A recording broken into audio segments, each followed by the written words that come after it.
Perfecto. Bueno, entonces vamos a dar comienzo a la clase del día de hoy. Para que nos ubiquemos un poquito, la materia nuestra es programación, ¿sí? Puntualmente vamos a utilizar como lenguaje de programación C#, que ya vamos a charlar. Para eso, ¿sí? En el aula, ustedes en la presentación tienen separar los días y horarios de clase. Nuestros encuentros van a ser generalmente los días lunes, de 9 a 12 horas. Después iremos incorporando por allí algún horario más de consulta, ¿ok? Todavía tenemos hasta las 13, ¿sí? Pero depende de cómo vayan avanzando. Por ahí las primeras clases van a ser cortitas y después vamos a ir, no nos va a alcanzar el tiempo, ¿ok? Tienen ahí el link para la reunión de Zoom, por ahí si todavía no están duchos. El objetivo general de esta materia es crear un juego simple y totalmente funcional utilizando como motor gráfico Unity, ¿sí? Y vamos a programar los scripts de esas animaciones, de esos juegos que ustedes crean en Unity, utilizando el lenguaje C#. Para eso, en presentación, está dividida la materia en 4 unidades básicas, ¿sí? En realidad 5 unidades. Las primeras 2 unidades, ¿sí? Las primeras 3 unidades son o están encuadradas dentro del primer cuatrimestre, ¿sí? Dentro de este primer cuatrimestre vamos a ver una breve introducción acerca del paradigma orientado a objetos, de qué se trata, ¿sí? Vamos a ver los fundamentos de ese paradigma. Luego vamos a utilizar un IDE para poder crear nuestros programitas. En este caso, el IDE o entorno de desarrollo que vamos a utilizar nosotros es Visual Studio, ¿ok? Y ahí vamos a poder implementar los conceptos que vayamos viendo de la programación orientada a objetos utilizando el lenguaje C#, ¿sí? Ya en la unidad 3 vamos a ver conceptos un poco más potentes, ¿sí? Y más avanzados de la programación orientada a objetos, como son la herencia y el polimorfismo. Es decir, que vamos a ir adquiriendo un conocimiento profundo del lenguaje, ¿sí? Porque la idea no es que ustedes se pongan a programar un script, yo les diga, bueno, usen tal cosa y, y lo tomen como que es una sentencia, porque por detrás pasan un montón de cosas, ¿sí? No es que uno, digamos, hace la invocación de una función a través de una variable de referencia y es tomarlo como una sentencia y es así. No, no, hay un montón de cosas que suceden por detrás. Entonces, entender esto, ¿sí? No solamente entender el paradigma orientado a objetos, no solamente les va a servir para poder escribir los scripts en Unity, sino para cualquier otro lenguaje que ustedes tomen que sea orientado a objetos y también para que lo puedan aplicar en cualquier otro tipo de aplicación, así que no sea necesariamente un videojuego. Esa es fundamentalmente la idea. ¿Ok? Siempre en estas unidades va a haber ejercicios prácticos que van a tener que ir desarrollando, son obligatorios. Entonces se van a ir activando con fechas de vencimiento, ustedes van a tener que resolverlos y entregar.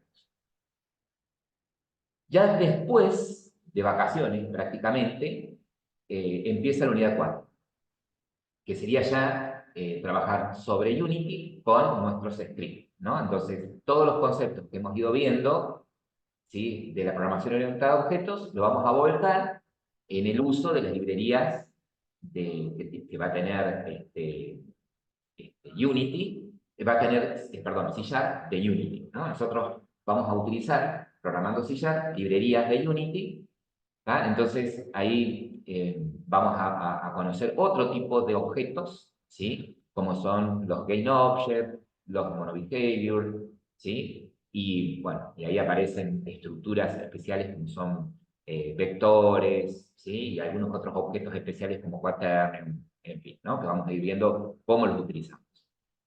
Toda esa unidad, ¿sí? Más todo lo que ustedes, complementando con todo lo que van viendo en la materia de desarrollo de videojuegos, van a estar en condiciones de poder crear un proyecto final, ¿sí? Entonces, la unidad 5, ¿sí? Es el desarrollo de un videojuego, Bueno, profe, pero ¿cómo apruebo esta materia?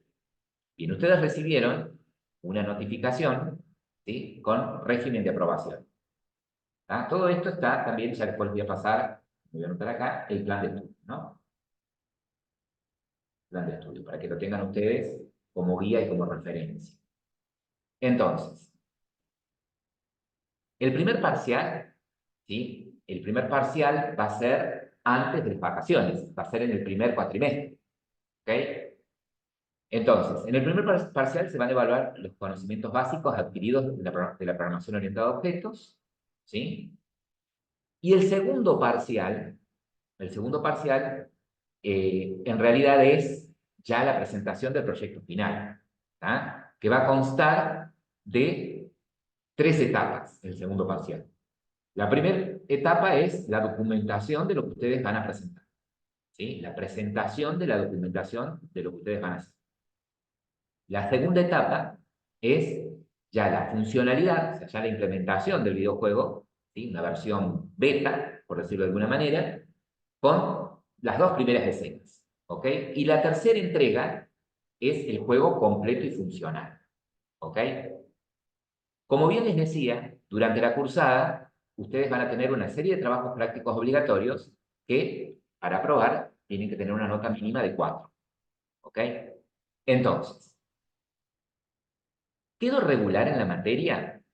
¿Sí? Aquellos alumnos que tienen el 80% de asistencia a clases, que eso es charlable, ¿sí? No lo tomen tan a rajatabla lo de las asistencias, porque hay muchos de ustedes que trabajan, entonces por allí se les complica este horario a la mañana, ¿no? Pero bueno, eh, eso no lo tendría en cuenta siempre y cuando no asististe a clase, no asistió a clase, pero fue presentando los trabajos prácticos, ¿ok?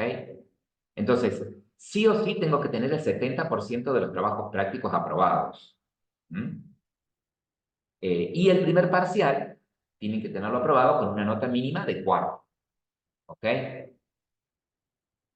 Y además del segundo parcial, las dos primeras entregas.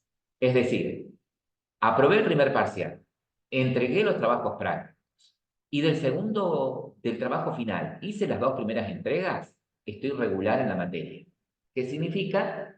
Que tengo la posibilidad de aprobar la materia presentándome en una mesa ordinaria, ¿sí? En una mesa de examen, ¿sí? En una mesa ordinaria, me anoto, ¿sí? Y me presento a, a exponer el proyecto final completo, ¿sí? Funcional. Pero, ¿qué pasa, profe, si yo termino todo? ¿Sí? Llego al 16 de noviembre, después termina el cuatrimestre, y después lo vamos a verificar bien. Llego al final del año, ¿sí? Del segundo cuatrimestre, y ya tengo todo funcionando. Yo ya aprobé el primer parcial, eh, este, aprobé el primer parcial y además tengo las tres entregas hechas, tengo el juego completo. ¿Sí? Bueno, si tenés todo eso completo antes del cierre del año, promocionás la materia. Exponés tus trabajos prácticos antes de fin de año y ya se da por aprobada la materia. No tenés que presentarte a ninguna mesa, ya está, libreta firmada y listo. ¿Sí? Ahora, ¿qué pasa, ¿sí? Si no aprobé el primer parcial, no llegué con las entregas y quedé libre en la materia? ¿Ah? Bueno, si quedaste libre en la materia, tenés la posibilidad de rendir toda la materia, ¿sí? Como libre, presentando un trabajo final. El proyecto final, ¿sí? Lo tenés que presentar completo y funcional. ¿Ah? ¿Qué sucede? A veces, si vos te encontrás, quedaste libre, ¿sí? Y decís, bueno, voy a hacer el proyecto yo, qué sé yo, pero si no asististe a clase, si no entregaste los trabajos prácticos, ¿sí? Es como que por ahí se te va a complicar un poco, porque vos decís, bueno, tengo un amigo que ya me va a dar una mano, me va a ayudar con el proyecto, qué sé yo, bueno, pero después lo tenés que exponer y explicar, ¿sí? Y el profe, el tribunal, te va a hacer preguntas acerca de lo que vas a exponer, del código puntualmente, de ciertos arreglos en el código, de ciertas funcionalidades en el código. Entonces, si no lo hiciste 100% vos y, digamos, no entendiste muy bien la programación, no lo vas a poder explicar. ¿Ah? Entonces, por allí, ¿ah? Si bien podés presentarte libre, recursar la materia, por ahí es una mejor opción, ¿no? Ahora, ¿qué pasa, ¿sí? Por ejemplo, si el primer parcial no lo aprobé? Bueno, tiene la posibilidad de recuperar.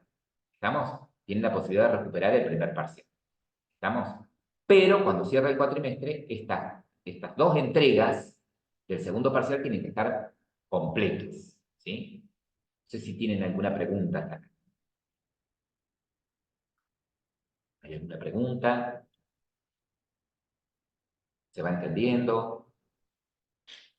¿Se entiende, profe? No entiendo, ¿Se profe. entiende? Perfecto. Muy bien. Genial. Bueno, entonces, algo que también les quería comentar, ustedes tienen acá en unidades, las dos primeras unidades, estamos con las que vamos a ir trabajando. Ustedes acá en el video van a ver 4 unidades, ¿sí? Se van a ir activando el resto a medida que vayamos avanzando, ¿sí? La de introducción al paradigma orientado a objetos, las de lenguaje C#, ¿sí? Y las otras se van a ir activando. Ustedes no las ven, no las van a ver, porque se van a ir activando, como bien les dije, a medida que ustedes van avanzando, ¿sí? Fíjense que nosotros, desde la plataforma, lo que podemos hacer es ir observando, ¿sí? ¿Quiénes de ustedes han ido leyendo el material? ¿Sí? Por ejemplo, de 46 alumnos que hay inscritos, ¿sí? Han ido leyendo el material, que no quiere decir que lo hayan estudiado, sino que a lo mejor accedieron al ítem, o lo descargaron, o hicieron un clic nada más. ¿Sí? Entonces, 23 alumnos han accedido, por ejemplo, al primer ítem. ¿Sí? ¿Estamos? Bueno, de la misma manera nosotros podemos hacer el seguimiento de los trabajos prácticos. Esto ustedes ya lo conocen porque la plataforma ya la han usado el año pasado. ¿Sí? Ahora bien, es muy, pero muy importante la participación en clase. ¿Sí? Es muy, pero muy importante la participación en clase. Como para ir rompiendo un poco el hielo, se ha abierto, ¿sí? He abierto el foro, ¿sí? Con un tema general que es la presentación. ¿Sí? Bueno, mi nombre acá, puse la presentación, bueno, ahí ya Francisco ha ido completando. Bueno, la idea es que, y acá está también Trinidad, ustedes en algún momento libre, ¿sí? Se presenten, quiénes son, ¿sí? Mi nombre es Luis Mercado, como dice ahí, soy docente tanto de la tecnicatura esta de desarrollo de videojuegos, como también la de software, ¿sí? Eh, bueno, también soy papá, papá de dos personas ya adultas, que son docentes también.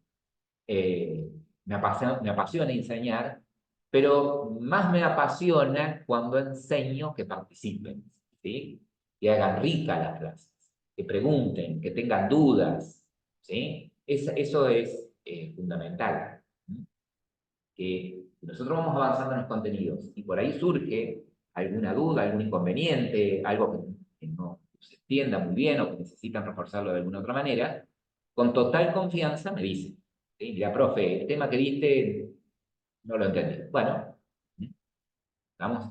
Entonces, la idea es ir conociéndonos un poquito, porque es muy probable que dentro de este grupo, inclusive vos que estás viendo ahora la clase grabada, ya vengas ya tengas una formación académica previa, ¿sí? Quizás no referida a la informática, pero por otra disciplina, pero ya tenés una formación académica o ya has pasado por la universidad, ¿sí? Quizás no completaste, pero sí ya tuviste un este, preencuentro, entonces ya más o menos sos capaz de organizar el tiempo de estudio, organizarte para hacer los trabajos prácticos, ¿sí? Organizar tu tiempo.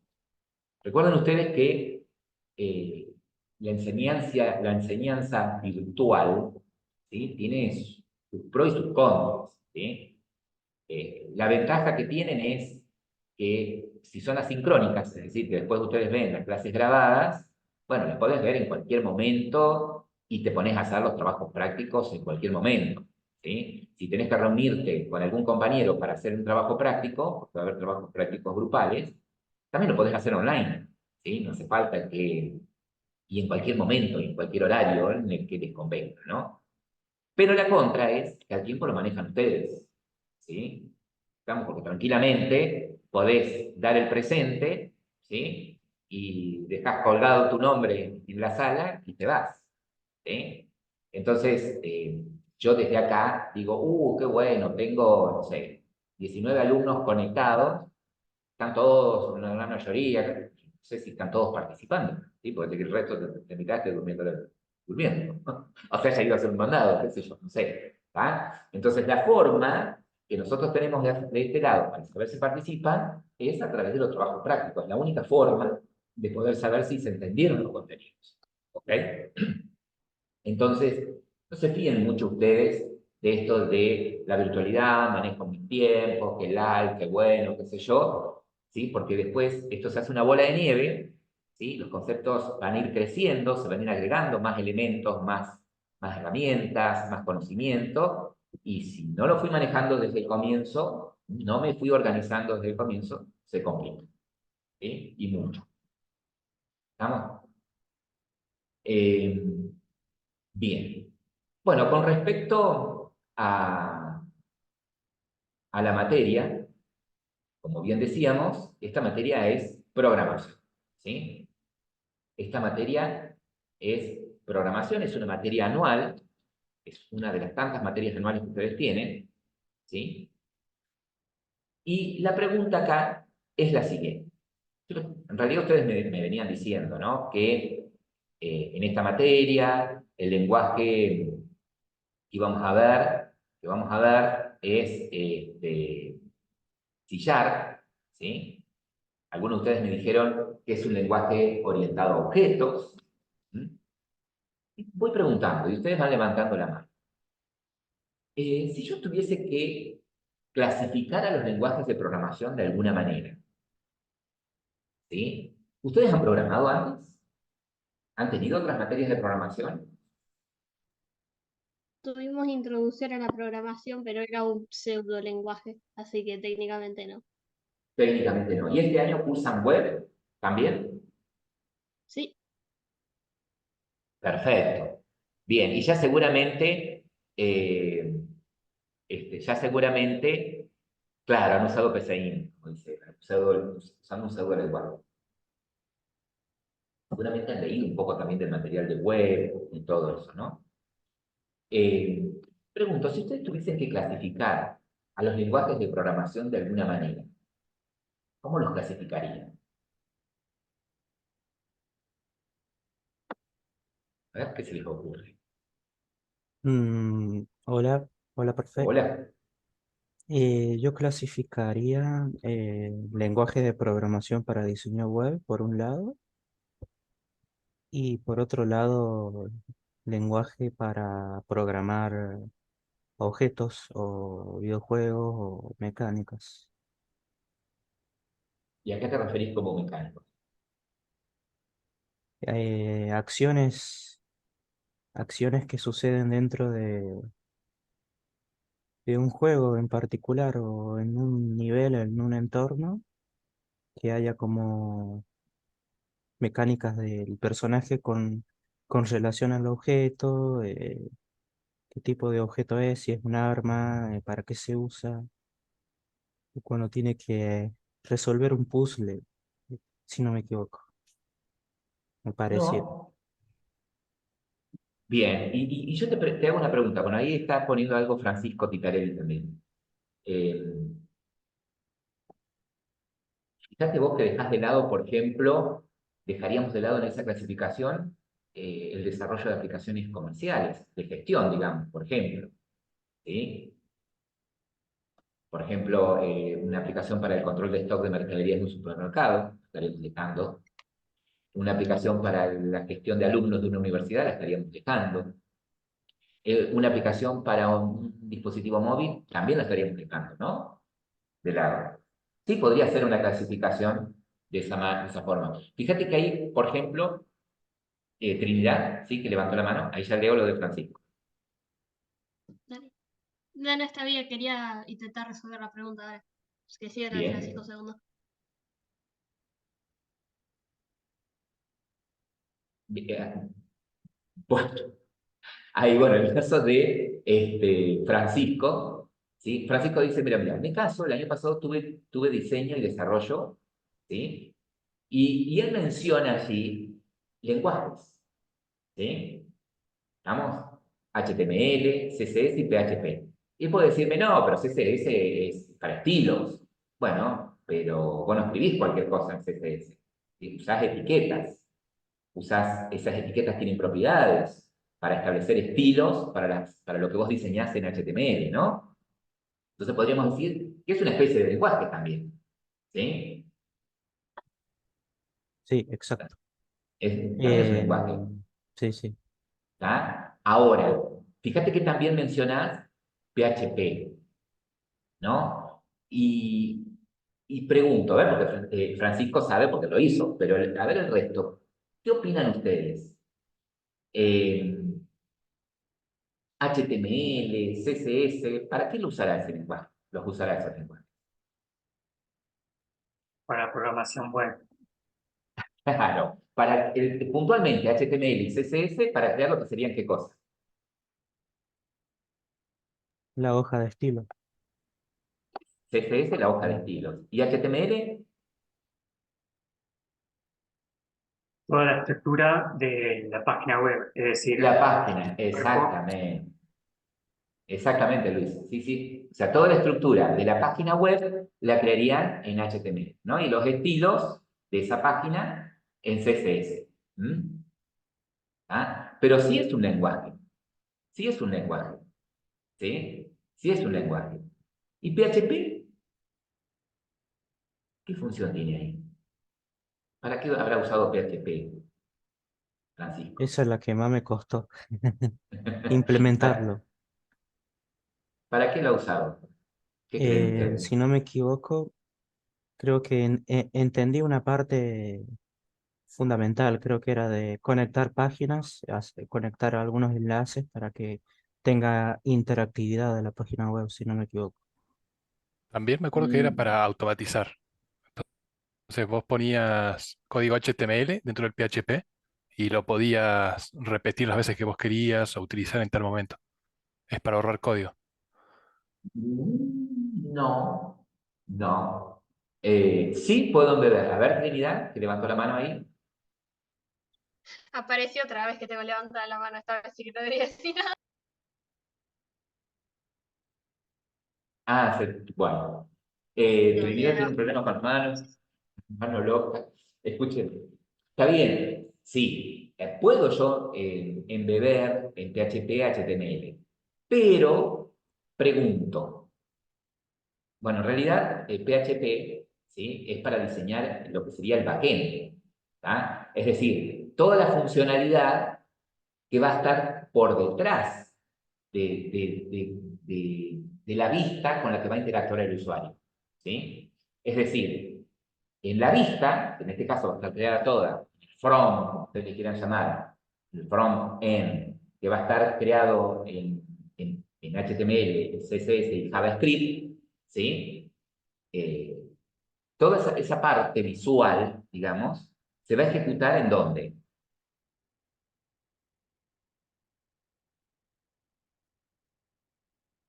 ¿Mm? En ¿Podría el, repetir la pregunta, profe? Perdón. toda la parte visual, toda la parte del front, que yo la puedo crear con HTML, CSS y JavaScript, ¿sí? Se ejecuta del lado de quién. La vista, o sea, Se es el la monitor. vista y se ejecuta del lado del cliente, ¿sí? El que la Ah, ejecuta a bien. las instrucciones, esas que están escritas en CSS, JavaScript y HTML, el que las ejecuta es el navegador, ¿sí? Que las interpreta y reproduce la página que ustedes ven, es el navegador, ¿sí? Ahora, esa página, ¿sí? Ese sitio que ustedes crean, puede que necesiten interactuar, desde esas vistas, necesiten interactuar con una base de datos, por ejemplo. ¿Sí? Que cuando el usuario llene un formulario y haga clic en enviar, ¿sí? Pueden necesitar que esos datos se almacenen en una tabla en la base de datos. ¿Sí? Entonces necesitan, del lado del servidor, servicios que sean capaces de recibir esos datos que vienen desde la vista, ¿sí? Y hacer las operaciones necesarias para enviarlos a la base de datos. Y cuando recuperan algo de la base de datos, enviarlo a la vista. ¿Sí? Entonces, todas esas funcionalidades del backend, ¿sí?, que se ejecutan en el servidor son creados con lenguajes un poco más robustos, como por ejemplo PHP, puede ser con C# también, puede ser con Java, e inclusive con JavaScript también, si uso Node. ¿Sí? Pero bueno, no estamos haciendo una ensalada, entonces vamos a ir más despacio. Vamos a ir más despacio. Los dos grandes grupos, ¿sí?, en los que puedo clasificar a los lenguajes de programación. O sea, primero, yo los puedo clasificar de acuerdo al año que aparecieron. ¿Sí? Yo los podría clasificar a esos lenguajes de acuerdo a la generación en la que aparecieron. ¿Sí?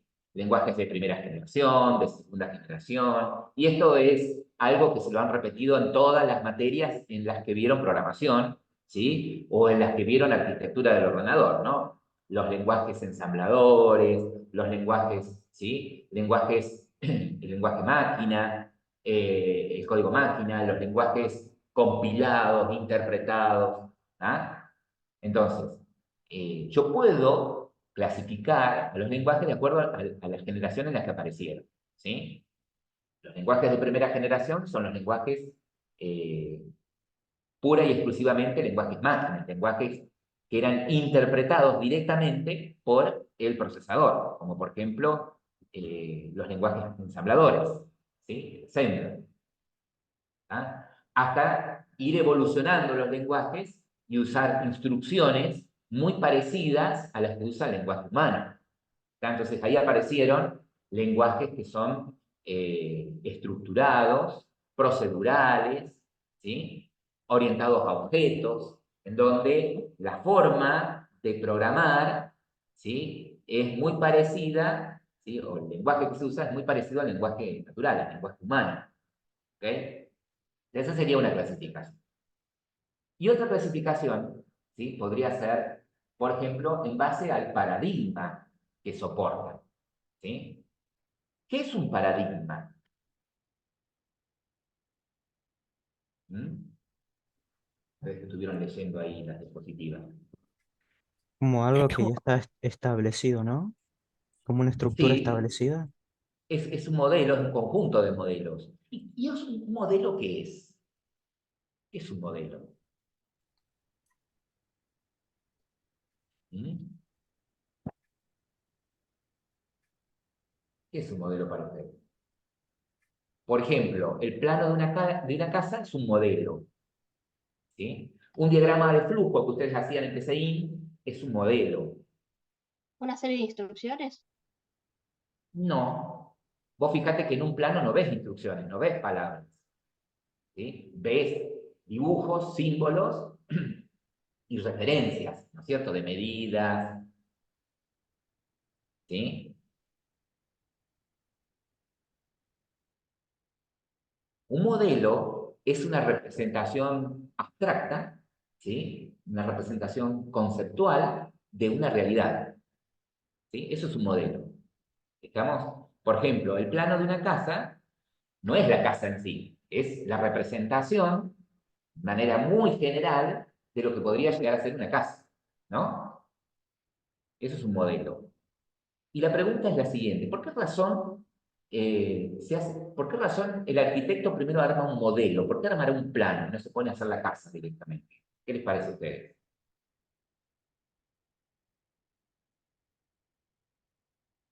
¿Mm? Para tener una estructura ya establecida y no tener que hacer cosas al vuelo.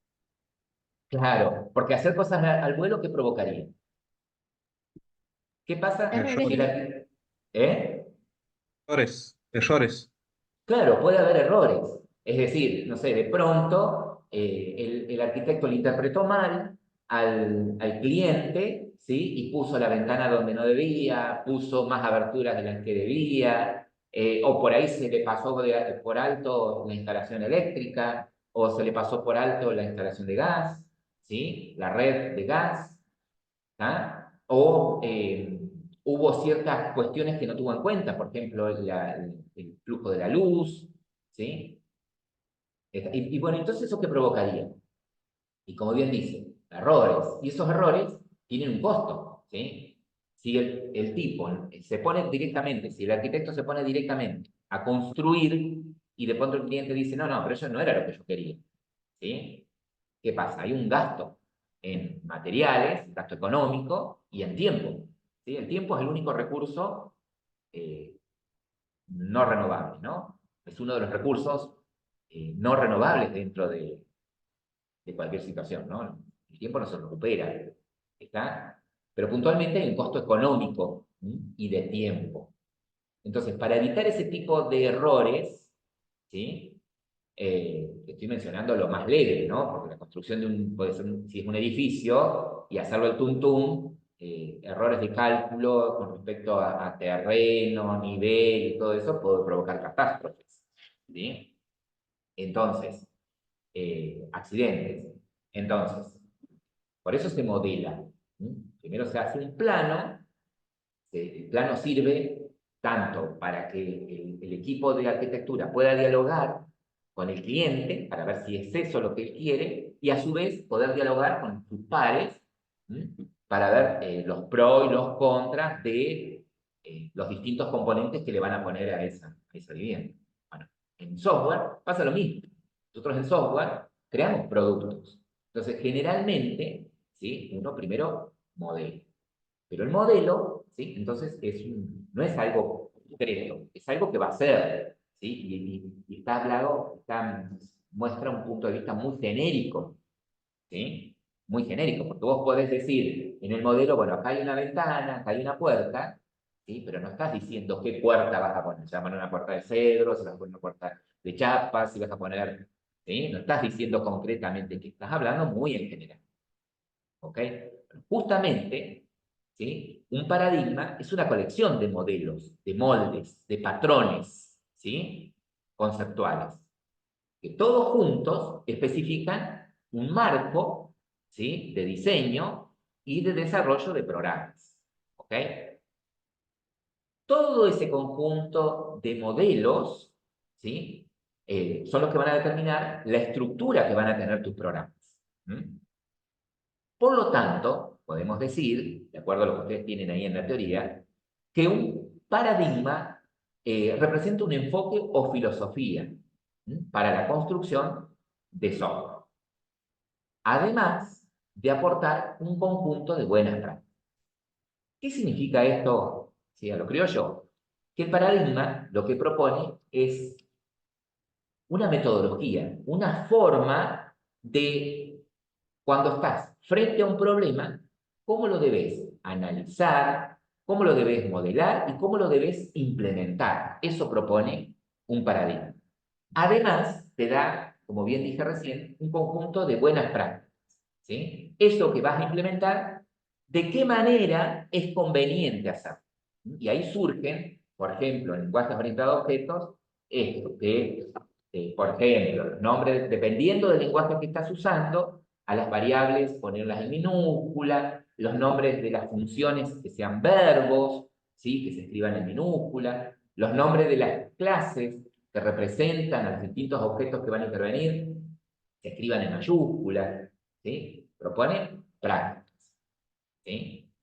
Que ciertos elementos tienen que estar ocultos, ¿sí? Y que haya funciones públicas para que el usuario, para que ese componente, digamos, sea estable y se mantenga íntegro. Son todas cosas que vamos a ir viendo. Pero bueno, entonces, podemos clasificar entonces a los lenguajes de acuerdo a el año, a la generación en la que aparecieron, de acuerdo al paradigma que soportan, ¿sí? Entonces, los puedo clasificar, clasificación de los lenguajes. Esta primera clase siempre es aburrida, ¿no? Pero bueno, hay que pasar esto. Puede ser de acuerdo a la generación, ¿sí? De acuerdo a la generación en la que aparecieron. Pueden ser de acuerdo al paradigma que soportan, ¿sí? De acuerdo al paradigma, nosotros podemos dividir a los lenguajes, como les había comenzado a decir, en dos grandes grupos, ¿sí? Por un lado están los declarativos, ¿sí? El paradigma declarativo, y por otro lado está el paradigma imperativo. Imperativo. ¿Sí? Imperativo. Pero no entiendo en esencia qué diferencia hay. Bueno, nosotros estuvimos trabajando siempre, ustedes estuvieron trabajando siempre dentro de este paradigma. ¿Sí? Siempre hasta aquí en la carrera han estado usando lenguajes imperativos. Es decir, ustedes cuando tienen un problema, cuando les daban un problema, ¿qué hacían? Pensaban en qué instrucciones utilizar, ¿sí? Y cómo acomodarlas para que al ejecutarse resuelvan el problema. ¿Sí? Pensaban en qué instrucciones darle a la computadora para que cuando se ejecutaran resolvieran el problema.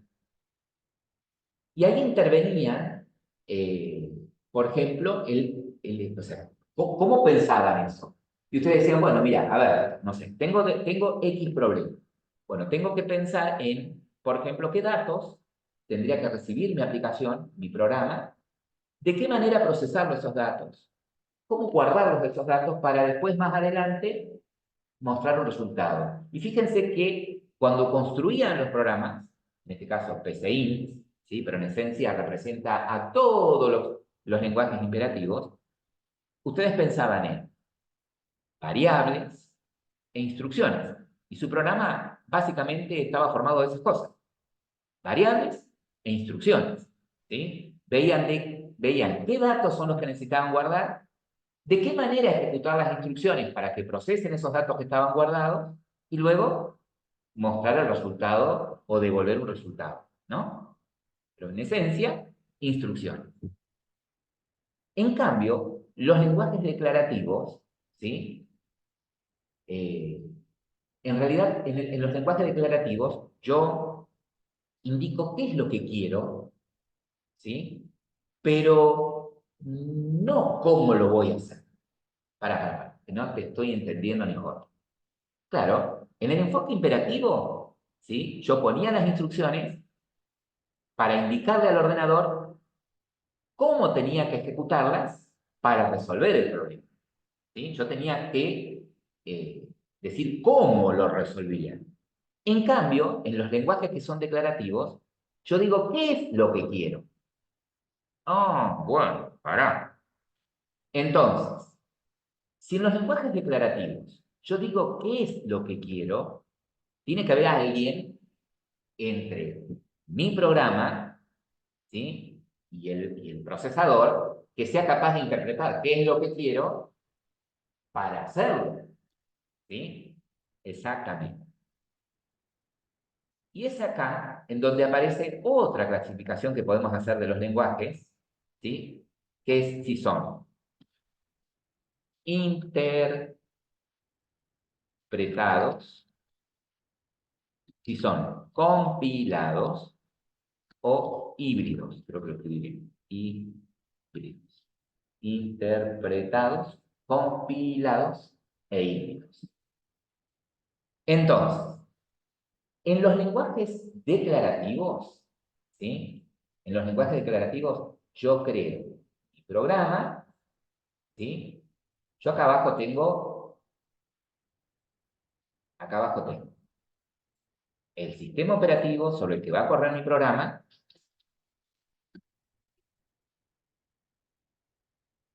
y debajo del sistema operativo que tengo.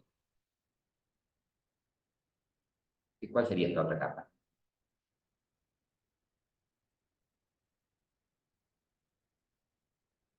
¿Mm? El hardware. Exactamente, ¿sí?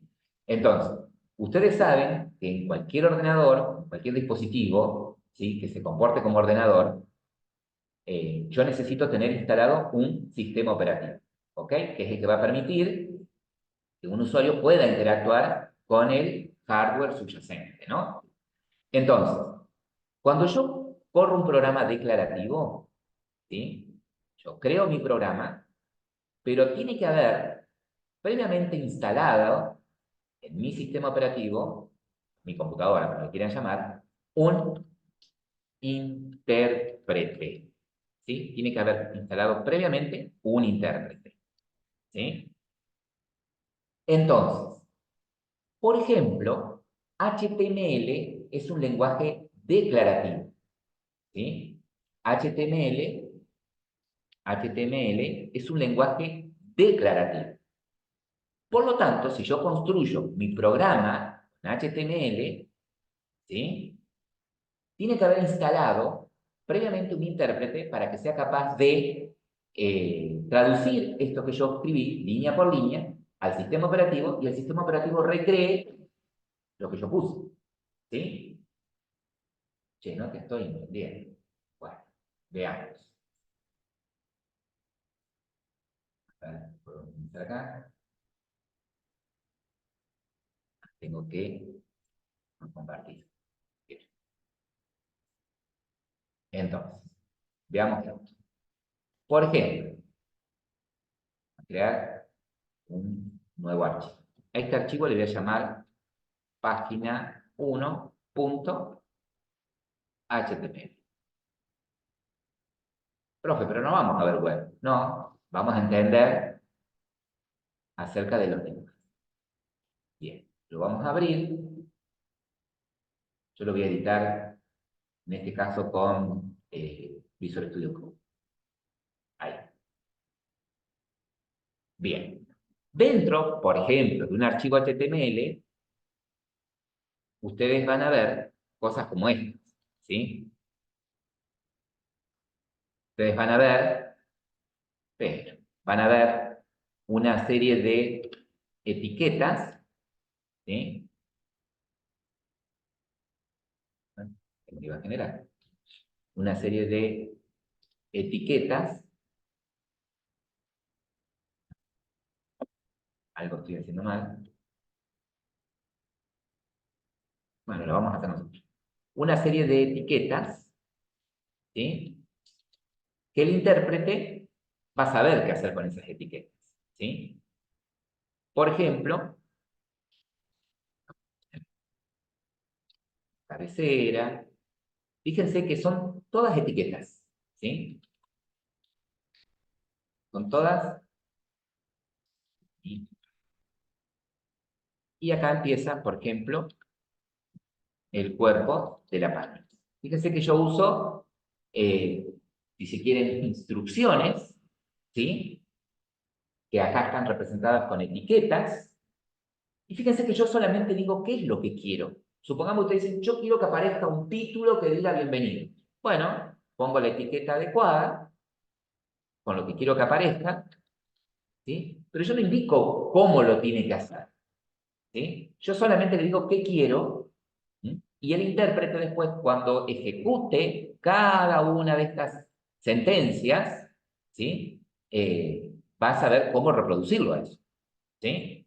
Por eso digo que es declarativo. Digo, acá hay un párrafo, ¿sí? Hay un párrafo, ¿ah? A lo sumo puedo decir que esta palabra está en negrita, ¿ah? Solamente Loren en negrita. Ahora, pregunto, yo he creado este archivo, ¿sí? Con sentencias HTML, ¿sí? Con sentencias HTML. Este programa, ¿sí? Este lenguaje, perdón, HTML, es un lenguaje interpretado. Ahora la pregunta es, ¿quién es el intérprete? ¿Quién se va a encargar de leer cada una de esas instrucciones y reproducir la página, ¿sí? Con el aspecto que yo en el que estoy poniendo las etiquetas? ¿Cuál va a ser el intérprete? ¿Un navegador? El navegador, exactamente. Entonces, cuando yo cuando hago doble clic en el archivo, en realidad lo estoy ejecutando. Entonces se ejecuta automáticamente el navegador, ¿sí? Y el navegador, ¿qué hace? Interpreta sentencia por sentencia, ¿sí? Lo que yo puse. ¿Mm? Y se los muestra a ustedes hecho. Pero yo no dije cómo tiene que hacer para que bienvenidos aparezca en negrita, remarcado, con una letra de tipo tal, Yo solamente dije qué es lo que quería. ¿Ah? ¿Sí? Entonces, HTML, por ejemplo, es uno de los, esos son los lenguajes interpretados. ¿Ah? Es decir, que para poderlos ejecutar, previamente yo tengo que tener instalado un intérprete. ¿Sí? Hay otros lenguajes, varios lenguajes, muchísimos lenguajes interpretados. Por ejemplo, SQL. ¿Sí? SQL también es un lenguaje interpretado. ¿En dónde uso esos lenguajes? SQL es la base de datos para un sistema de gestión, por ejemplo, Claro, del las bases de datos, supermercado. cualquiera puede ser la base, si supongamos que la base de datos tiene tablas que guardan el historial de jugadas de participantes en un determinado juego, ¿sí? O guardan datos de configuración de vistas de decenas de juegos, ¿sí? Bueno, pero o sea, se puede guardar cualquier tipo de información, a eso quiero llegar. Pero bueno, las bases de datos, generalmente, las bases de datos relacionales, ¿sí? Utilizan este tipo de lenguaje, SQL. O sea que SQL es un lenguaje, ¿sí? Se llama el lenguaje de consultas, que lo utilizan los gestores de bases de datos relacionales, ¿sí? Por ejemplo, en SQL yo le puedo decir directamente qué es lo que quiero también. Por ejemplo, le puedo pedir que me muestre el apellido y el nombre de los datos que están en la tabla jugadores, ¿sí? En donde, no sé, el puntaje sea mayor a 1000. ¿Ah? Por ejemplo, yo le digo, ¿qué es lo que quiero? ¿Sí? Y el gestor de base de datos tiene un intérprete que, en base a lo que yo puse y en base a la estructura de tablas, el esquema de base de datos que él tiene, él va a poder responder ese tema. ¿Sí? Él me va a poder responder siempre y cuando yo tenga en mi base de datos una tabla jugadores y esas tablas jugadores tengan los campos apellido, nombre, puntaje. ¿Sí? ¿Estamos? Y fíjense que SQL también es un lenguaje declarativo. Yo no le dije cómo tenía que hacer para conectarse a la base de datos, para acceder, para conectarse a la tabla de jugadores. No puse una iteración para que recorra cada fila de la tabla de jugadores. ¿Sí? Le dije qué es lo que quería y no cómo tenía que hacer. ¿Ah? Si yo hubiese querido hacer lo mismo con un lenguaje imperativo, y tendría que hacer todas las sentencias, ¿sí? Ah, ¿querés acceder a la tabla de jugadores? Bueno, tendría que usar una sentencia que sea capaz de conectarse a ese archivo. Después, ah, ¿y querés todos los jugadores que tengan un puntaje mayor a 1000? Bueno, tendría que haber hecho un for, una iteración, algo, un while, o algo que lea fila por fila de esa tabla y dentro un if, una condición, ¿no? ¿Se entiende? ¿Sí? Bien. Entonces, una forma de clasificar los lenguajes es esta, ¿no? Si son declarativos, si son imperativos. Otra forma de clasificarlo es si son interpretados, compilados o híbridos. Interpretados significa de que yo previamente tengo que instalar en mi sistema operativo un intérprete, un programa que sea capaz de, cada vez que yo ejecuto ese archivito, ese programa, el intérprete tiene que ir traduciendo sentencia por sentencia, instrucción por instrucción, para que la interprete el sistema operativo y el hardware subyacente, para que sea capaz de, procesador, para que sea capaz de reproducir lo que yo puse, ¿no? De ejecutar las sentencias que yo puse. Bien, hay otros lenguajes, ¿sí? Como por ejemplo Haskell, Prolog, ¿sí? Hay varios lenguajes que son declarativos y sobre todo interpretados. ¿Estamos? Ahora bien, ahora bien. ¿Solamente son interpretados los programas escritos en lenguajes declarativos? No, no. Hay también ciertos lenguajes, ¿sí? Ciertos lenguajes eh, que son imperativos, ¿sí? Y necesitan de un intérprete. ¿Estamos? También, esto de el intérprete no es pura y exclusivamente de los declarativos, ¿sí? También los imperativos también. ¿Sí? Perfecto. Ahora, dentro de los lenguajes imperativos, ¿sí? Ha habido una evolución. ¿Ah? Por un lado, el imperativo puro, ¿sí? El puro imperativo, eran los lenguajes assembler, ¿sí? Un lenguaje ensamblador, que son los lenguajes que generalmente reconocen los procesadores, ¿sí? Lenguaje assembler. Pero ¿qué pasa? Si yo creo mi programa en assembler, tengo que crearlo para el procesador en el que lo quiero correr, ¿sí? Es decir, que si yo quiero correr mi programa en una arquitectura, en un procesador 8086, voy a tener que usar cierto conjunto de instrucciones que entienda ese procesador.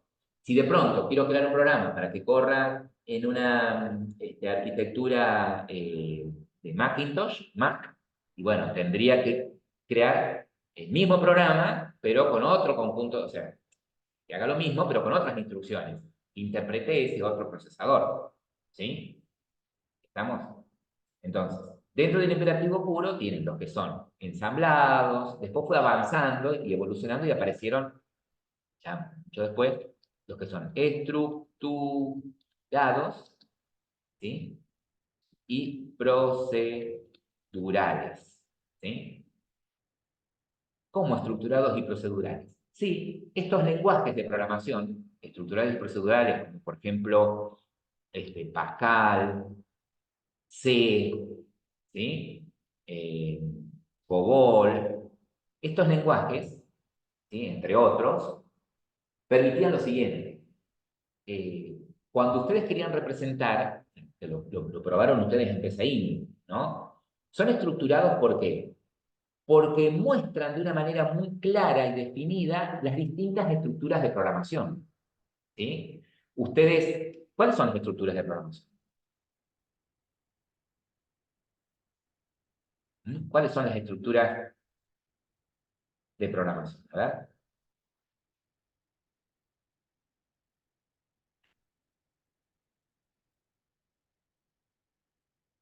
Estructura, programación. A ver, por ejemplo, eh, ¿cómo se llama la estructura en la que hay una condición y dependiendo de esa condición, la ejecución del programa puede tomar por una vía o por otra? ¿Sí? ¿El if Exacto. sería? Sí, puede ser el if, podría ser el switch, ¿sí? Pero ¿cómo se llama ese tipo de estructura? Ahí Rodrigo mencionó una, que son las secuenciales, ¿sí? Secuencial. Una estructura secuencial es cuando yo tengo una instrucción debajo de la otra, ¿sí? Cuando ustedes ponían instrucciones una debajo de la otra, esa es una estructura secuencial. Significa que cuando ejecuto el programa, se ejecuta desde la primera línea hasta la última, sin obviar ninguna, ¿no? Ahora, yo tenía posibilidad también de tomar decisiones dentro del programa. ¿Ah? Hacer que, dependiendo de una determinada condición, el programa tome por una ruta o por la otra. Ese tipo de estructuras son las condicionales, como mencionaron ahí en el chat. Condicionales. ¿Sí? Ahora, cuando ustedes leían un programa, poner en PCI, ¿sí? Ustedes podían ver claramente en dónde empezaba el if y en dónde terminaba, ¿no? ¿Sí? Ustedes sabían que, ¿cómo terminaba la sentencia if?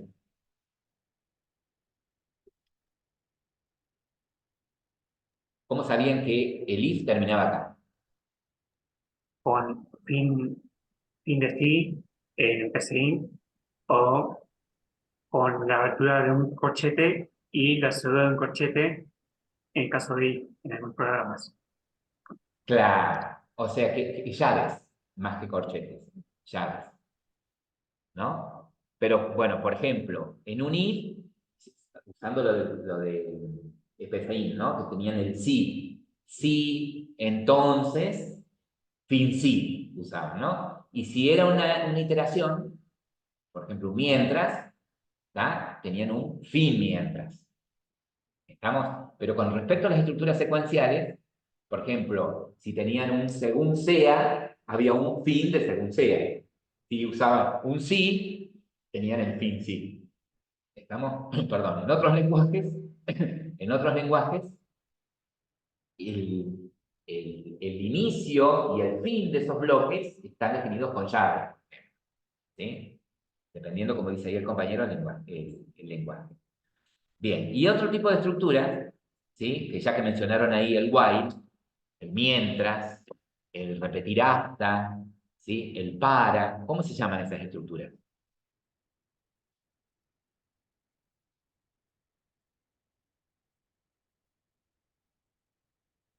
Iterativas o repetitivas, ¿sí?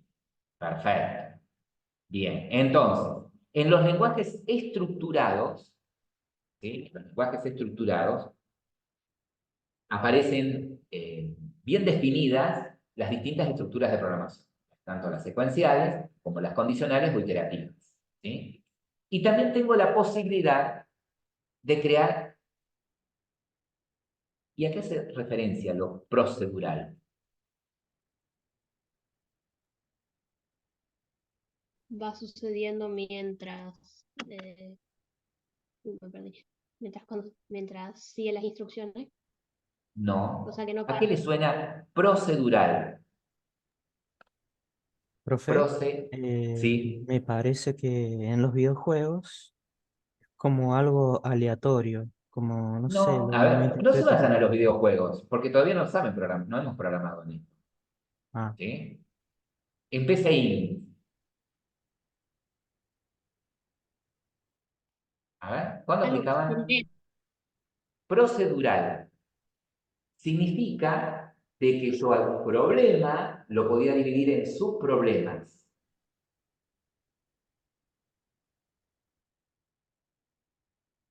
Y creando subalgoritmos,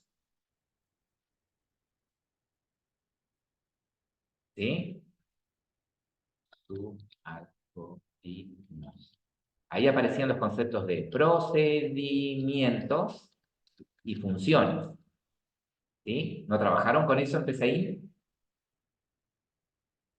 Que dado un problema, ¿sí? Ustedes podían dividir ese problema en problemas más pequeños, entonces creaban subrutinas, ¿sí? Subalgoritmos, ¿tá? Con las funciones específicas y después desde un bloque principal iban llamando esas funciones a esos subalgoritmos. Trabajaron con subalgoritmos, ¿no? Puede que no. Bien, ahí Luis, sí. ¿Tá? Bueno, entonces, los lenguajes procedurales permiten eso, ¿sí? Que yo pueda dividir un problema en problemas más pequeños. Pero ese era el enfoque que ustedes estaban utilizando, ¿sí?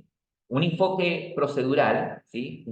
El paradigma procedural propone eso, justamente, ¿sí?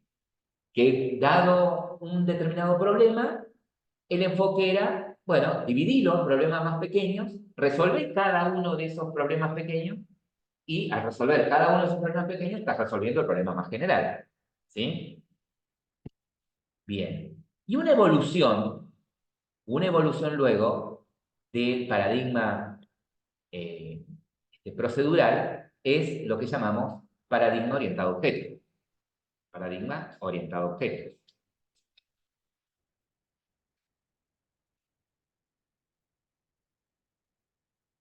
¿Sí?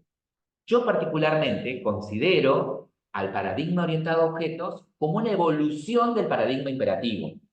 ¿Sí? ¿Estamos? Considero el paradigma orientado a objetos como una evolución del paradigma imperativo. ¿Por qué? Porque si bien el paradigma orientado a objetos propone otro enfoque, el paradigma imperativo, ¿sí? Procedural, cuando ustedes creaban un problema, les daba el profe un problema a resolver en PCI. ¿Cómo lo encaraban al problema? ¿Qué hacían? ¿Qué es lo primero que hacían? Partamos de ahí, ¿verdad? Me daban un problema, ¿y qué hacía yo como programador? ¿Cómo lo resolvía? ¿Cómo lo analizaba el problema? Llorás. No.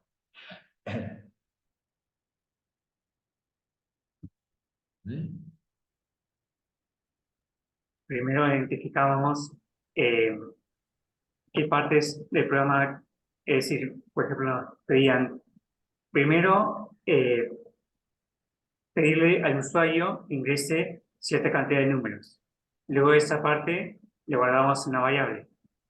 Luego pasábamos a una fase, que, por ejemplo, una condición que se- si el número que se ingresó es positivo, pasa una cosa. Y así vamos dividiendo qué hacer en cierta etapa del programa que con respecto a lo que nos dé el usuario. Pero dividíamos el problema en primero, por ejemplo, pedir al usuario, luego analizar lo que pidió el usuario y luego ejecutar este código que puede ser que aparezca un mensaje con respecto a lo que nos dio el usuario. Está bien. Bueno, pero ahí era un problema simple. ¿Sí? O sea, sí, en términos generales, uno lo primero que hace, como dice ahí Luis, es, sí, analizo primero, bueno, qué datos son los que tienen que entrar. ¿Sí? Primero, ¿qué es lo que tengo que resolver? ¿Sí? Bien. Para poder resolver esto, ¿qué datos son los que tiene que ingresar el usuario? ¿Qué datos tienen que provenir del usuario? Segundo, bueno, ¿qué hago con esos datos? Bien. ¿Cómo los proceso? ¿Para qué? Para poder dar como resultado lo que propone, ¿sí? El problema. Ahora, puede suceder que los problemas a veces sean muy complejos, ¿sí? Que los problemas sean muy complejos. Entonces, por ahí no me basta con ver, sí, supongamos que tengo que crear un programa que permita que, dependiendo, vamos a crear un programa que, no sé, dependiendo de las teclas que pulse el usuario, emule mover un auto dentro de la pantalla. El auto es un puntito dentro de la pantalla, pero también tengo en la misma pantalla una pared, ¿sí? Entonces yo tengo que emular que cuando el usuario mueva el auto, si coincide la posición del auto con la pared, el auto deje de funcionar, ¿sí? No se puede mover más. Me diga que chocó. Pero tengo un montón de cosas ahí. Por un lado puedo pensar en que debería tener un menú que le informe al usuario qué teclas pulsar para poder mover el auto, ¿sí? Eh, Primero un menú que me dé la posibilidad de iniciar el juego o irme. Si inicio el juego, que me aparezca, informar al usuario qué teclas tiene que pulsar para mover, ¿no? Además, ¿qué tendría que suceder? Y que cada vez que el usuario mueva el auto, ir chequeando, tendría que haber una rutina que chequee en dónde está el auto y en dónde está la pared. ¿Sí? El usuario no va a saber dónde está la pared. Digamos que la pared sea como una especie de buscamina, más que un auto y una pared. ¿Han jugado al buscamina? ¿Sí? Es el único juego que sé jugar. Bueno, entonces, en este caso en la pantalla va a haber una sola mina, que no sabemos su posición. Entonces nosotros vamos moviendo el personaje, se me ocurrió un auto, punto, y cuando coincida, ¿sí? Ese punto que estoy moviendo con esa mina, ¿sí? Que yo dije al comienzo era una pared, bueno, pierde el jugador, ¿sí? Entonces, es como que tengo varias cosas que resolver, ¿sí? Tengo varias cosas que resolver. Entonces, yo podría armar un bloque de programa, decir, bueno, acá empieza mi programa, y poner, ¡pum!, todas las instrucciones que armen el menú, todas las instrucciones, después el while, para que la iteración, mientras, para que, decir, bueno, mientras el jugador no haya perdido, bueno, y hacer las instrucciones para que aparezca en el menú con las teclas que tiene que pulsar y todas las instrucciones para que muevan. Y yo podría hacer todo eso en un solo bloque, ¿sí? Pero me voy dando cuenta de que ese bloque de programa tiene mucha responsabilidad. Mostrar el menú, mostrar las teclas que tiene que pulsar el usuario, controlar dónde se está moviendo el personaje, verificar de que no haya chocado con la mina. ¿Sí? Entonces yo podría a ese problema grande ir separándolo por partes. Decir, bueno, a ver, ¿cómo dibujaría el menú? Bueno, me creo una subrutina, ¿sí? Un subalgoritmo que dibuja el menú, nada más, menú principal. Bueno, ahora, ¿cómo sería el menú que va a indicar qué teclas tiene que pulsar el usuario? Lo hago por acá. Bueno, ahora, ¿cómo sería la lógica para que se mueva? ¿Sí? Vaya cambiando de posición, tanto en X como en Y, el personaje. ¿Sí? Bueno, lo hago en otra rutina. Y después, desde la rutina principal, voy llamando el menú, llamo la rutina que mueve el personaje, llamo la rutina que muestra qué teclas tiene que pulsar el usuario. ¿Sí? Entonces, fui separando ese problema grande en subproblemas. ¿Sí? Bueno, ese es el enfoque del paradigma procedural. ¿Sí? O más simple, que es lo que decía Luis, es, no, lo único que hacemos nosotros es identificar qué datos son los que tenían que venir, cómo los tenía que procesar y qué tenía que hacer con esos datos y qué mostrar como resultado. ¿Sí? Ese es el más simple, ¿no? Bien. Y ahí después ponían las instrucciones y las variables necesarias para almacenar esos estados. Entonces la programación consistía básicamente en variables que guardaban estados, instrucciones que procesaban esos estados, ¿sí? Y luego mostraban como resultado lo que había quedado en esas variables ya procesadas. ¿Sí? Ahora, el paradigma orientado a objetos, en esencia, eh, a ver, el enfoque es totalmente distinto. ¿Sí? Ya lo que propone el paradigma orientado a objetos es lo siguiente. Eh, lo que propone el paradigma orientado a objetos es identificar de qué tipo son los objetos que intervienen, de qué manera, o sea, en lugar de ver instrucción, identificar objetos. Decir, a ver, acá está interviniendo un auto, interviene, o un personaje, interviene una mina, interviene una escena, ¿sí? Y después, ¿qué comportamientos tiene? Y el personaje tiene que ser capaz de poder moverse, arriba, para abajo, a la izquierda y a la derecha. Bien. Y la mina y la posibilidad de regenerarse, de crearse automáticamente en cualquier posición dentro de la escena. ¿Y la escena qué tarea tendría que hacer?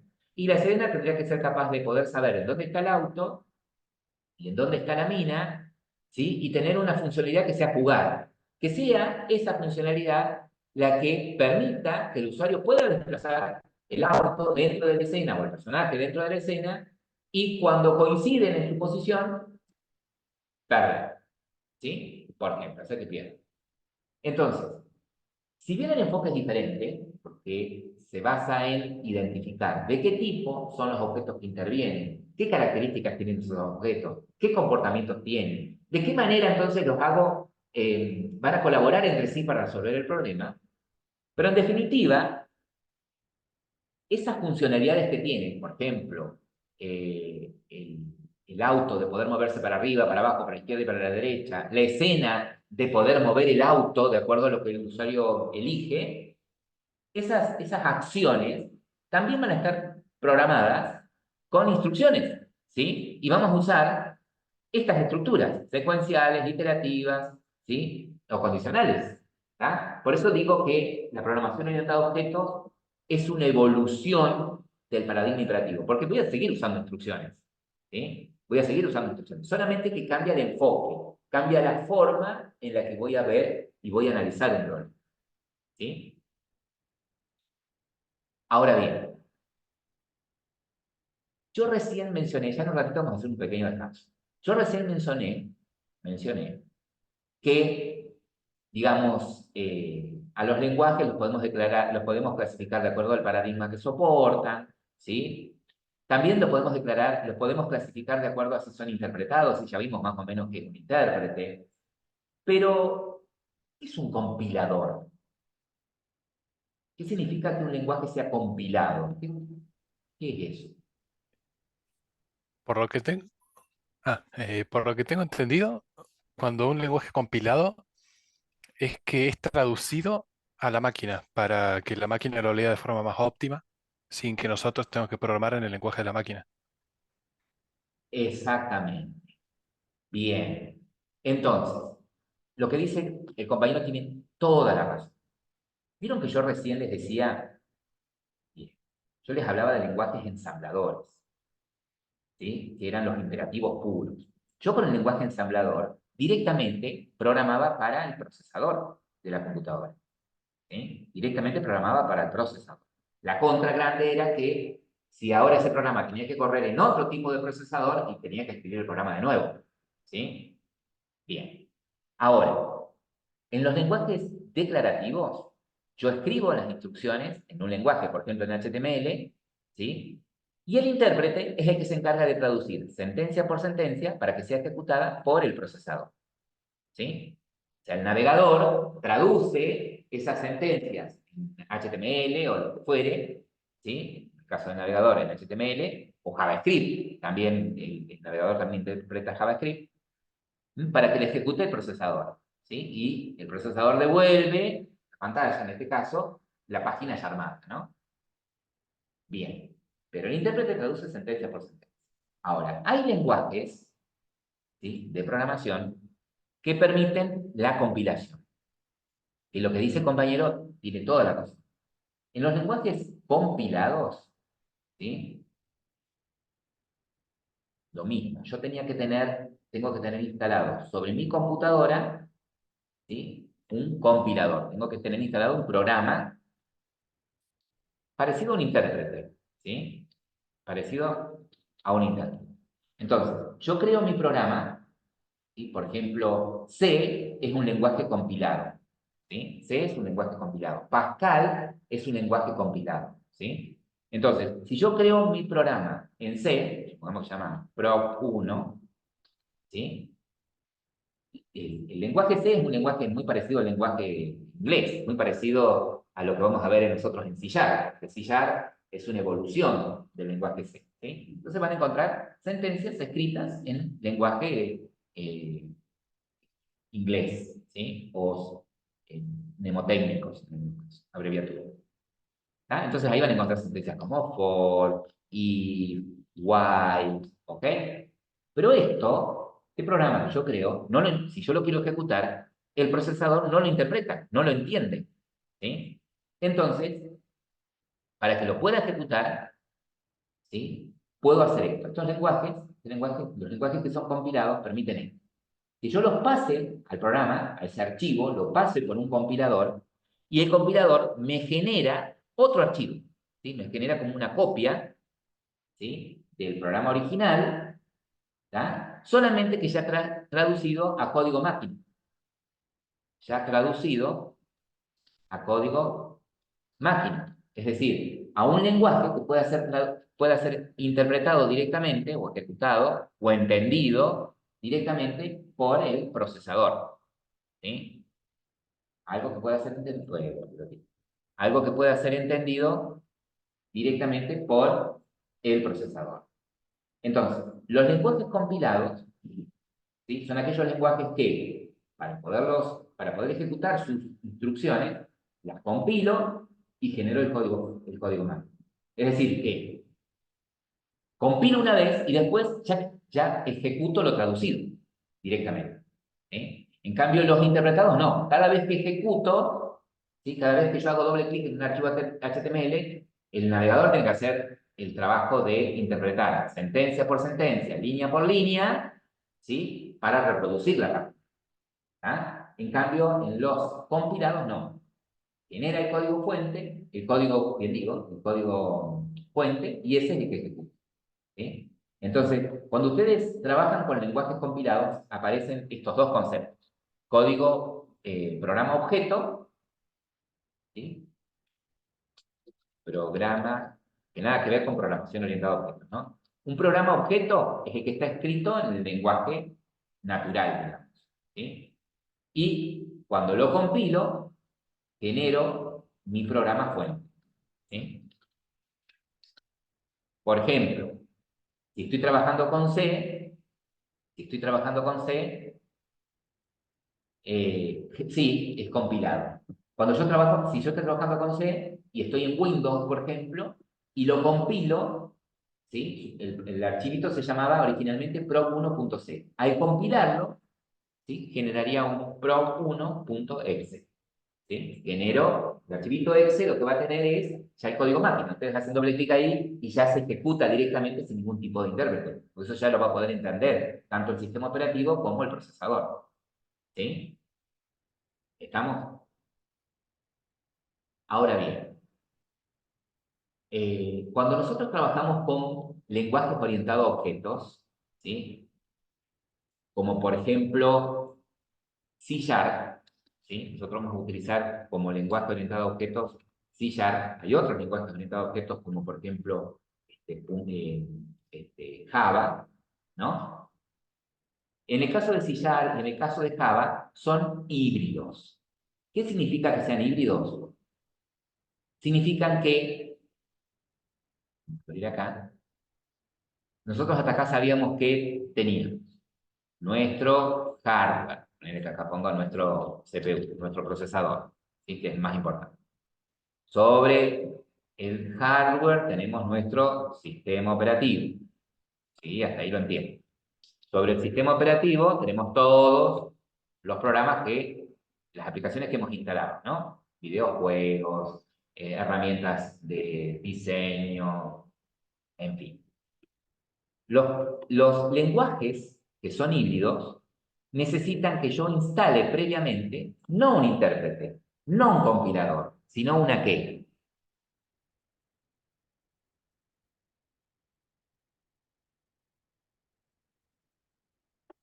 ¿Qué le suena?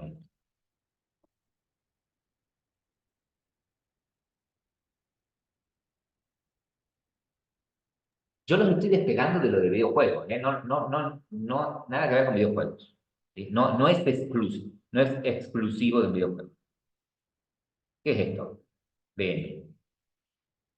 ¿Nunca escucharon este término? Virtual. Memoria virtual. Sí, Virtual machine, máquina virtual. Ah, ¿Sí? una especie de Máquina. emulador. Eso, ¿qué es una máquina virtual? Y sí, la emulación de una máquina. ¿Sí? ¿Y qué máquina? Una computadora, exactamente. Una máquina virtual es la emulación, ¿sí? A través de software de una computadora, ¿sí? De un ordenador. Bien. Entonces, por ejemplo, ¿sí? C#, ¿sí? Acá, cuando yo creo mi programa en C#, los archivos en C# tienen extensión CS, perdón. Cuando yo creo mi programa utilizando un lenguaje que requiere una máquina virtual, sucede lo siguiente. Cuando yo creo mi programa, ¿sí? Y son híbridos, ¿por qué? Porque también hay un compilador acá. Hay un compilador. Entonces, ven que estas herramientas para dibujar ahí está. Entonces, C#, por ejemplo, ¿sí? Los lenguajes que corren sobre una máquina virtual son híbridos. ¿Por qué les llamo híbridos? Porque son tanto compilados como interpretados. ¿Qué significa esto? Significa que yo escribo mi programa usando el lenguaje de programación que sea, por ejemplo, en este caso, C#, ¿sí? Pero para poderlo ejecutar, previamente tengo que compilarlo. Pero al compilarlo, ¿sí? Vieron que cuando compilábamos, generábamos otro archivo adicional, ¿sí? Este era nuestro código fuente, nuestro código objeto, perdón. Al compilarlo teníamos nuestro código fuente, nuestro programa fuente, solo que al compilarlo no generamos, ¿sí? Al compilarlo no generamos un archivo que pueda ser ejecutado directamente por la computadora, sino que pueda ser ejecutado directamente por la máquina virtual, ¿sí? Entonces, en el caso de C#, cuando nosotros creamos nuestro programa y lo compilamos, lo que generamos es un código intermedio, un bytecode, ¿sí? Que es interpretado por la máquina virtual. La máquina virtual, ¿sí? Hace la interpretación entre el código y el procesador, ¿sí?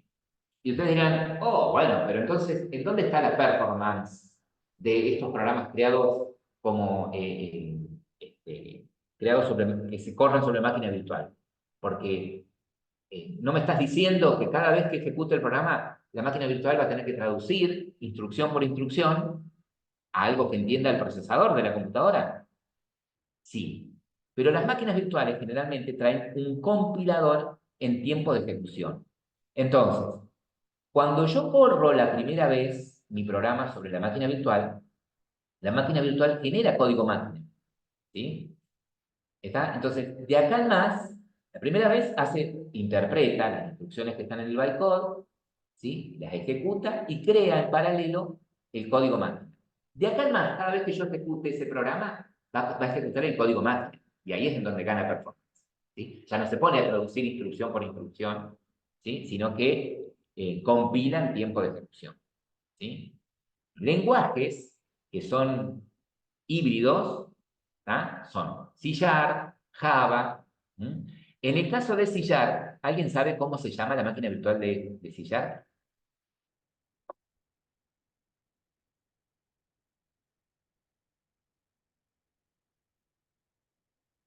¿Alguien conoce cómo se llama la máquina virtual de C#?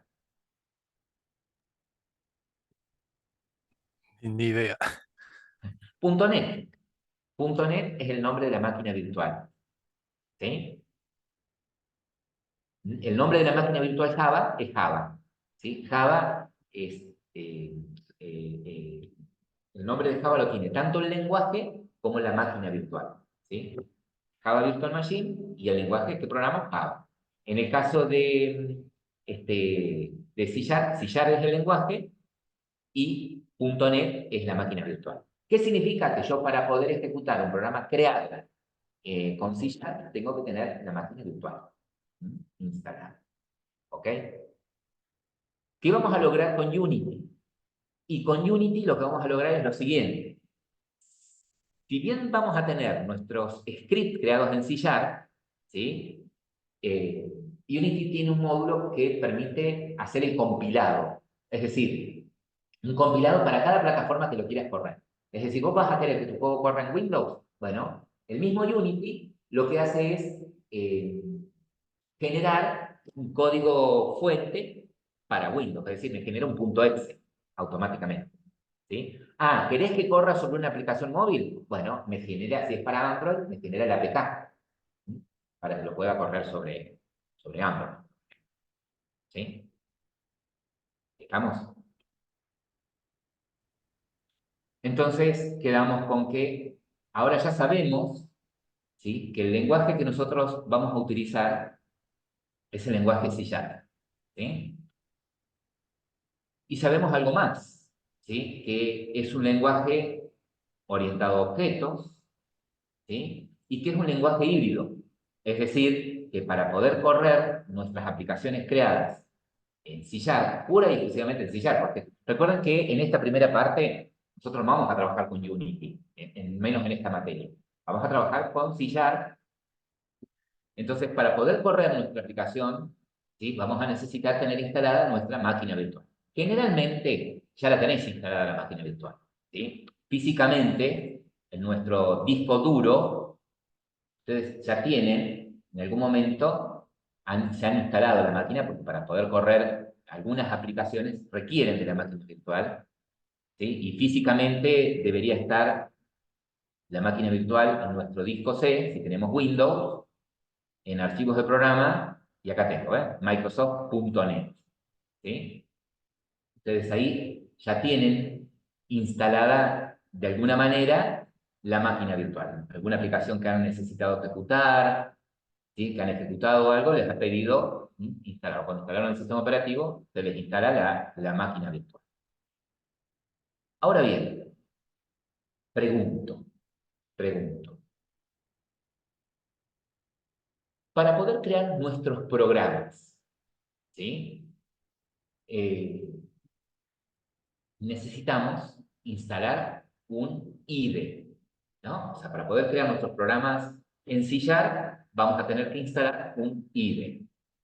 Por ejemplo, ahí que cuando contaba el compañero, creo que Francisco, que él había había hecho un curso de full stack, seguramente, web, Dicen, yo creé mi programa con HTML, CSS, y PHP. Bueno, para poder crear esos programas, tuvo que haber usado algún IDE. ¿Qué es un IDE? ¿Saben qué es un IDE? IDE.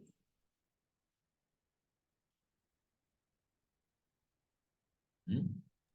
Identificador. No, no ID. Así. I.D.E. Está en inglés. Acá. Bueno, un IDE es un entorno de desarrollo integrado. Entorno de desarrollo, pero integrado. Es decir, que nosotros para poder crear, para poder programar, deberíamos instalar un IDE, es decir, una herramienta que nos permita, desde esa herramienta, poder crear el programa, es decir, escribir las instrucciones y poder ejecutar, compilar, ejecutar, hacer el debug, la depuración del programa, chequear si hay errores. Eso es un IDE, es un entorno de desarrollo integrado. Es decir, una aplicación incorpora herramientas para poder escribir el código, ¿sí? Compilar, ejecutar, hacer pruebas, verificar errores. La pregunta es, ¿cómo se llama el IDE? Creo que se lo mencioné en algún momento. La herramienta que nosotros vamos a utilizar aquí para poder programar. ¿Qué van a tener que instalar? Visual El Visual Studio Studio. Copilot. Visual Studio. Exactamente. Nosotros vamos a utilizar Visual Studio. ¿Sí? Hay una versión más liviana, que es Visual Studio Code, pero nosotros vamos a utilizar Visual Studio. ¿Sí? Visual Studio. Esa es una herramienta, Visual Studio, de Microsoft. ¿Sí? Está Visual Studio, que es la que vamos a usar nosotros, y está Visual Studio Code, o Code, que es otra versión de Visual, no es Visual Studio, es otra herramienta más liviana, ¿sí? Que yo agregando ciertos plugins puedo crear, desde Visual Studio Code, puedo crear programas usando distintos lenguajes, ¿sí? C Sharp, Java, JavaScript, HTML. Nosotros en este Visual caso Studio Code. vamos a usar Visual Visual Studio, un poquito. Python. Exactamente, con cualquier lenguaje. ¿Sí? Vos bajás los plugins y él te puede, y el compilador, y podés crear tus programas usando, por ejemplo, Python, usando C++, inclusive C Sharp. Nosotros vamos a usar Visual Studio, perdón, porque se integra muy bien, por lo menos hasta acá nos ha dado resultado, con Unity. ¿Sí? Con Unity. ¿Ustedes han instalado ya Unity en sus computadoras? Sí, profe. Bueno, Ya han algunas instalado veces. Unity. Y si instalaron Unity, creo que les instala también el Visual Studio. Sí, lo instala directamente desde Unity. Lo instala directamente desde Unity. Sí, me parece que las nuevas versiones de Unity, el Unity Hub, ¿no? Ya les instala Visual Studio. Una forma de chequear si lo tengo es el programa de ejecutarlo. Visual Studio, ¿sí? Yo tengo la versión 2022. No sé qué versión les instaló. Visual Studio es una herramienta de pago, ¿no? Viene una versión Community, ¿sí? Que es la versión gratuita para que la podamos utilizar. Y ahí tenemos nuestro Visual Studio. Entonces, esta es la herramienta, este es el programa que vamos a usar para programar. ¿Sí? Entonces, podemos decir que es el programa que vamos a usar para programar. Entonces, hasta acá lo único que necesitaba yo que conocieran es lo siguiente. ¿Sí? El lenguaje con el que vamos a trabajar, qué paradigma soporta, ¿sí? Y qué herramienta es la que vamos a utilizar para poder programar. Entonces, es importante que ya para la clase que viene vayan instalando, ¿sí? Visual Studio. Eso es muy, pero muy... A ver, ¿qué módulo es el que tenemos que tener instalado en Visual Studio? Acá. El installer en disponibles, instalados. Veamos los detalles.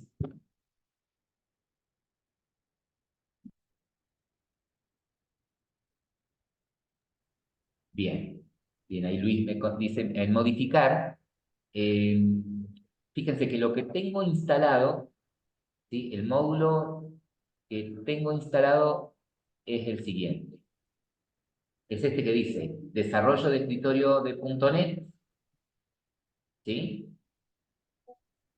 Desarrollo de escritorio de .NET, que me va a permitir crear aplicaciones por consola mediante C# o Visual C o Visual, eh, o F. Nosotros vamos a trabajar con, importante que tengan este módulo, y este módulo desarrollo con juegos con Unity, ¿sí? Pero creo que esto ya se los instaló automáticamente. Son los dos módulos que yo uso. ¿Qué nos permite esto? Nos permite, cierro el installer, que si yo voy a Visual Studio,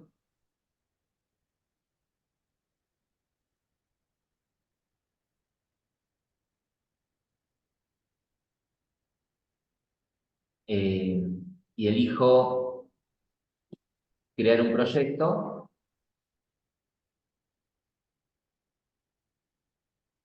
pueda elegir esto, aplicación de consola, ¿sí? Y fíjense que en la aplicación de consola me menciona C#, Linux, Mac, aplicación de consola. Toco, siguiente, le doy un nombre a mi proyecto. Fíjense que ya me da la ubicación en donde va a generar mi proyecto, que es dentro de la carpeta de usuario, dentro de Sources, Repos, y el nombre de la solución Proyecto 1. ¿Sí? El nombre del proyecto y la solución es Proyecto 1. Siguiente, y le decimos crear. Fíjense que directamente el framework que va a usar es el que ya tengo instalado, que es la versión de máquina virtual .NET 6.0.